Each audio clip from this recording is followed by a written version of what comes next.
সংবাদ সবাইকে স্বাগত জানাচ্ছি। আমি ফিরোজ তোহা। শুরুতেই সংবাদ শিরোনাম।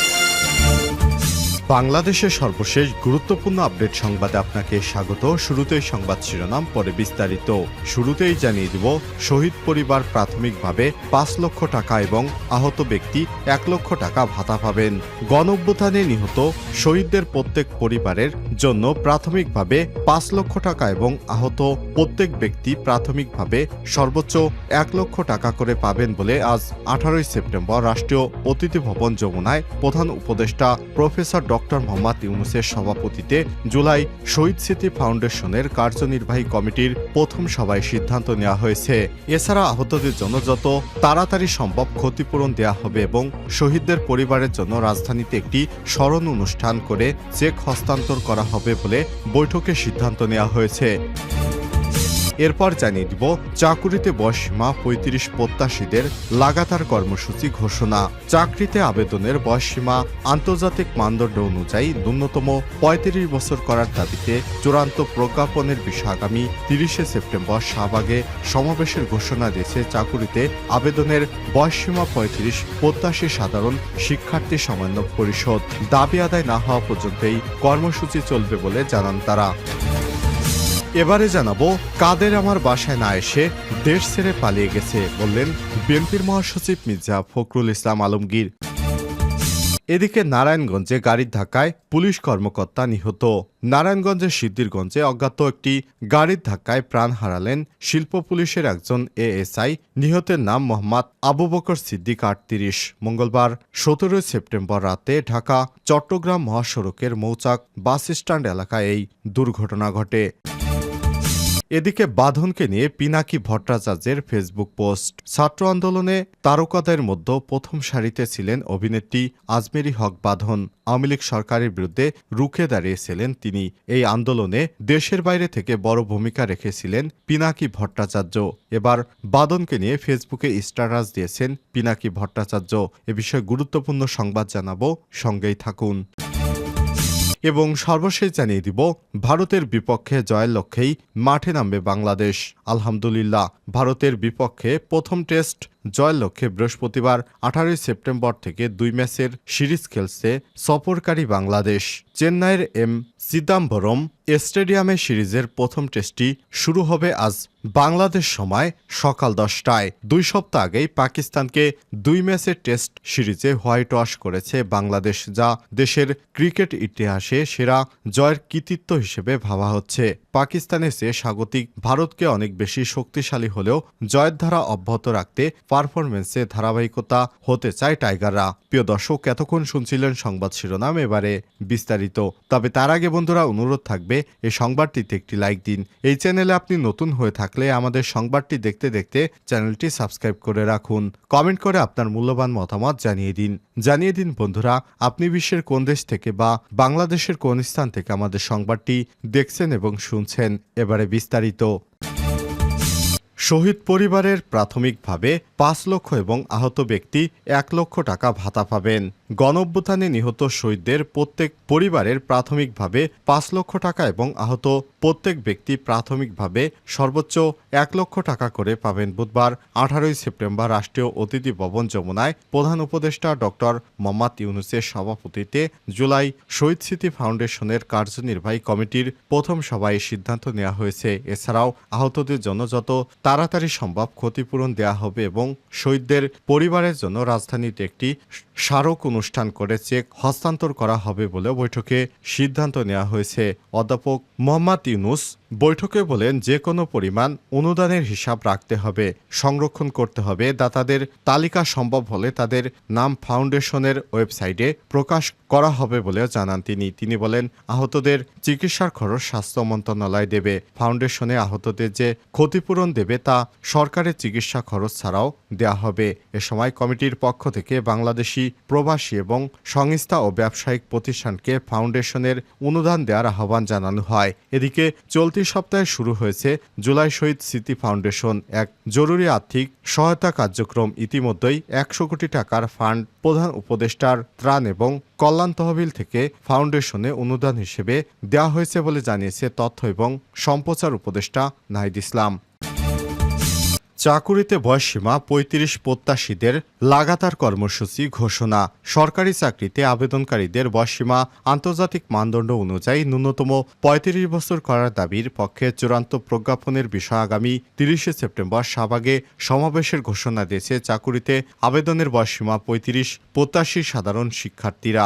দাবি আদায় না হওয়া পর্যন্ত তাদের এই কর্মসূচি চলমান থাকবে বলেও জানান তারা। বুধবার ১৮ সেপ্টেম্বর বিকেলে ঢাকা বিশ্ববিদ্যালয় সাংবাদিক সমিতির কার্যালয়ে আয়োজিত এক সংবাদ সম্মেলনে ঘোষণা দেন প্ল্যাটফর্মটির প্রতিনিধি রাসেল আল মাহমুদ ও আরিফ ইসলাম ছাড়াও আরও অনেকেই। তারা বলেন, অন্তর্বর্তীকালীন সরকার ৩০ সেপ্টেম্বরের মধ্যে আমাদের ন্যায্য এবং যৌক্তিক দাবির পক্ষে চূড়ান্ত প্রজ্ঞাপনের বিষয়ে কার্যকরী এবং দৃশ্যমান পদক্ষেপ গ্রহণ করবেন। অন্যথায় ৩০ সেপ্টেম্বরের মধ্যে দাবিটি বাস্তবায়ন না করলে আমরা অবস্থান কর্মসূচিতে ধাবিত হব এবং আমাদের কার্যক্রম চালিয়ে যাব যতক্ষণ পর্যন্ত আমাদের দাবিটি বাস্তবায়ন না হয়। সরকারি চাকরিতে বয়সসীমা ৩৫ করার যুক্তি তুলে ধরে তারা বলেন, বাংলাদেশের সকল পর্যায়ের চাকরিতে আবেদনের বয়সসীমা আজ থেকে ৩৩ বছর আগে ১৯৯১ সালে ২৭ বছর থেকে ৩০ বছর উন্নীত করা হয়, যখন বাংলাদেশের গড় আয়ু ছিল ৫৭ বছর। বর্তমানে বাংলাদেশের মানুষের গড় আয়ু বৃদ্ধি পেয়ে ৭৩ বছর বিদায় চাকরিতে আবেদনের বয়সসীমা বৃদ্ধি করা যৌক্তিক। গড় আয়ু বৃদ্ধি পাওয়ার কারণে ২০১১ সালে অবসরের বয়সসীমা বৃদ্ধি করে ৫৭ থেকে ৫৯ বছর করা হয়, কিন্তু চাকুরিতে প্রবেশের বয়সসীমা বৃদ্ধি না করে সেটি ৩০ বছরেই সীমাবদ্ধ রাখা হয়, যার কারণে দেশে উচ্চশিক্ষিত বেকারের সংখ্যা বৃদ্ধি পাচ্ছে। কোভিড-১৯ কারণে প্রায় ২.৫ বছর যাবৎ তেমন কোনো নিয়োগ বিজ্ঞপ্তি প্রকাশিত হয়নি বা নিয়োগ পরীক্ষা অনুষ্ঠিত হয়নি। উপরন্তু লকডাউন উঠিয়ে নেওয়ার পর থেকে প্রতিটি সপ্তাহান্তে ১০ থেকে ১৫টি বা ততোধিক পরীক্ষা একই দিনে একই সময়ে অনুষ্ঠিত হয়েছে, যার ফলে পরীক্ষা থেকে বঞ্চিত হয়েছে হাজার হাজার চাকরি প্রত্যাশী। কোভিড-১৯ শুরুতে যাদের বয়স ২৭ থেকে ২৯ বছর ছিল তাদের বয়স এখন ৩০ বা ততোধিক। ফলে চাকরিতে প্রার্থীগণ বাস্তবিকত্বে প্রতিযোগিতামূলক পরীক্ষায় ৩০ বছরের পরিবর্তে ২৭.৫ বছর পেয়েছে। এছাড়াও জাতীয় বিশ্ববিদ্যালয়ের অধীনে সেশন জটের কারণে সকল সরকারি ও বেসরকারি কলেজ থেকে গ্রাজুয়েশন শেষ করতে ২৭ থেকে ২৮ বছর লেগে যায়। কাদের আমার বাসায় না এসে দেশ ছেড়ে পালিয়ে গেছে মির্জা ফখরুল।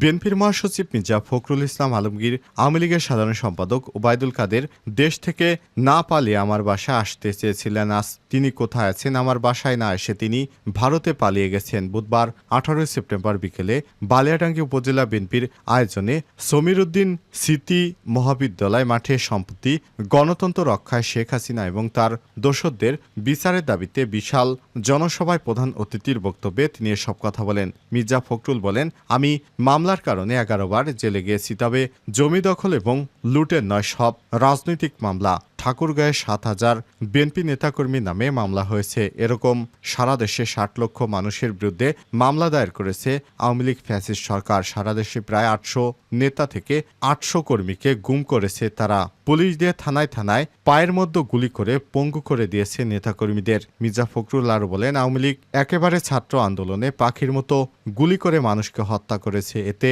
অনেকের চোখ অন্ধ এবং হাত পা কেটে ফেলা হয়েছে। আইন ব্যবস্থা বলতে কোনো কিছুই ছিল না। ঠাকুরগাঁও ২ আসনে স্থানীয় আওয়ামী লীগের সংসদ সদস্যের সমালোচনা করে বিএনপির মহাসচিব বলেন, বালিয়াডাঙ্গি উপজেলা অনেকের জমি দখল করে চা বাগান বানিয়েছেন। বালিয়াডাঙ্গিতে ১২টি মন্দিরের ১৪টি প্রতিমা ভাঙচুরের ঘটনায় তারাই জড়িত, অথচ দোষ চাপিয়েছিল বিএনপির উপর। শেখ হাসিনার সমালোচনা করে বিএনপির মহাসচিব বলেন, শেখ হাসিনা বলেছিলেন, আমি বঙ্গবন্ধুর মেয়ে, আমি কোনোদিন দেশ ছেড়ে পালাবো না। তিনি দেশ ছেড়ে পালিয়ে গেছেন, পালাবার পথ খুঁজে পাচ্ছিলেন না। তাড়াতাড়ি করে একটি হেলিকপ্টার নিয়ে পালিয়েছেন ভারতে। আওয়ামী লীগ এত খারাপ কাজ করেছে, তারা দেশে থাকার মতো অবস্থায় নেই। আমাদের নেত্রী বেগম খালেদা জিয়া পালাই যায়নি, জেল খেটেছেন, ওনাকে বিষ প্রয়োগ করা হয়েছে, যার কারণে তিনি আজও অসুস্থ। এ সময় তিনি অন্তর্বর্তীকালীন সরকারের উদ্দেশ্যে তিনি বলেন, এ সরকারের কাজ হলো মানুষের ভোটের অধিকার নিশ্চিত করা, যত দ্রুত সম্ভব নির্বাচনের ব্যবস্থা করা, আইন ব্যবস্থাকে ঠিক করা। নারায়ণগঞ্জে গাড়ির ধাক্কায় পুলিশ কর্মকর্তা নিহত। নারায়ণগঞ্জের সিদ্ধিরগঞ্জে অজ্ঞাত গাড়ির ধাক্কায় প্রাণ হারালেন শিল্প পুলিশের একজন এএসআই। নিহত হয়েছেন। নিহতের নাম মোহাম্মদ আবু বকর সিদ্দিক, বয়স ৩৮। মঙ্গলবার ১৭ সেপ্টেম্বর গভীর রাতে ঢাকা চট্টগ্রাম মহাসড়কের মৌচাক বাস স্ট্যান্ড এলাকায় এই দুর্ঘটনা ঘটে। বুধবার ১৮ সেপ্টেম্বর দুপুরে বিষয়টি নিশ্চিত করেছেন হাইওয়ে পুলিশের শিমরাইল ক্যাম্পের ট্রাফিক পরিদর্শক আবু নাইম সিদ্দিকী। ইন্ডাস্ট্রিয়াল পুলিশ সূত্র থেকে জানা গেছে, আবু বকর সিদ্দিক ২০২০ সালে ইন্ডাস্ট্রিয়াল পুলিশ ৪ নারায়ণগঞ্জে যোগদান করে। নিহত আবু বকর দিনাজপুর জেলা সদরের কমলাপুর ইউনিয়নের দানিহারি ডোলপাড়া এলাকার আশরাফ আলীর ছেলে। বাদনকে নিয়ে পিনাকি ভট্টাচার্যের ফেসবুক স্ট্যাটাস। ছাত্র আন্দোলনের তারকাদের মধ্যে প্রথম সারিতে ছিলেন অভিনেত্রী আজমেরী হক বাঁধন। আওয়ামী লীগ সরকারের বিরুদ্ধে রুখে দাঁড়িয়েছিলেন তিনি। আন্দোলনে দেশের বাইরে থেকে বড় ভূমিকা রেখেছিলেন পিনাকি ভট্টাচার্য। এবার বাদনকে নিয়ে ফেসবুকে স্ট্যাটাস দিলেন পিনাকি ভট্টাচার্য। বুধবার ১৮ সেপ্টেম্বর তিনি লিখেছেন, আজমেরী হক বাঁধনের উপর আওয়ামী মহল মহাবিলা ওরে নিয়া যা খুশি তাই কইতাছে, কারণ বাঁধন পক্ষ ত্যাগ করেছে। বাঁধন নৌকা লোক বলে বিজ্ঞাপন করছিল। আমি আমার ভিডিওতে সেটা দেখায় ওরে গালমন্দ করছিলাম, বলছিলাম ইন্ডিয়াত গিয়া সিনেমা করো, বাংলাদেশে ঠাঁই হইব না। পিনাকি ভট্টাচার্য আরও লিখেছেন, জুলাই আগস্ট বিপ্লবের ইতিহাসে এক মহেন্দ্রক্ষণে বাদন রাস্তায় এসে দাঁড়াইছে ছাত্রদের পক্ষে। গণহত্যার বিরুদ্ধে সোচ্চার হয়েছিল। ওই মুহূর্তে বাদন মহৎ হইয়া ওঠে। বাদনের জন্য এই কাজটা খুবই কঠিন ছিল। বিপ্লব সফল না হইলে বাদনকে পরিণতি ভোগ করতে হইতো। সে দ্বিধা করে নাই, জনতার পক্ষে দাঁড়াইছে। সুতরাং বাদনকে আপনারা সহযোগিতা করুন, ওর পাশে দাঁড়ান। ফ্যাসিবাদরা যাই বলুক না কেন, ওরা যা খুশি বলুক, ভয় পাইও না, মন খারাপ করো না। ইতিহাসের সঠিক দিকে থাকার হিম্মত আর সৌভাগ্য সবার জোটে না। এদিকে পিনাকি সেই ফেসবুক পোস্ট নিজের ওয়ালে শেয়ার করেছেন বাদন।